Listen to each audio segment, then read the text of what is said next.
आम्ही परत त्याच माणसांना आम्ही फक्त निवडून देणार. तेच माणसं येणार, तेच राज्य करणार आणि आम्ही त्यांना फक्त निवडून देत बसणार. तुम्ही जोपर्यंत बदल करत नाही आहात तोपर्यंत तुमच्या शहरामध्ये बदल होणार नाहीये. मुंबईसह संयुक्त महाराष्ट्र होऊन 54 वर्ष झाली. या 54 वर्षामध्ये इतक्या राजकीय पक्षांचे तुम्ही प्रयोग केलेत ना हो महाराष्ट्रावर.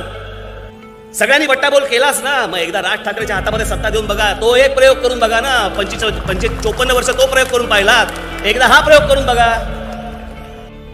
यशस्वी झालो तर महाराष्ट्राचं चित्र पालटेल.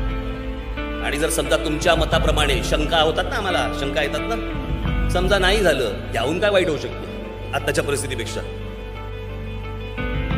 पण जी माझी इच्छा आहे, जी माझी महत्वाकांक्षा आहे, जे माझं स्वप्न आहे महाराष्ट्राबद्दलचं, जे मी जगात पाहतो, जे मला महाराष्ट्रामध्ये आणायचंय, ते जर मला पूर्ण करायची संधी जर समजा तुम्ही दिलीत, काय असेल महाराष्ट्राचं भवितव्य.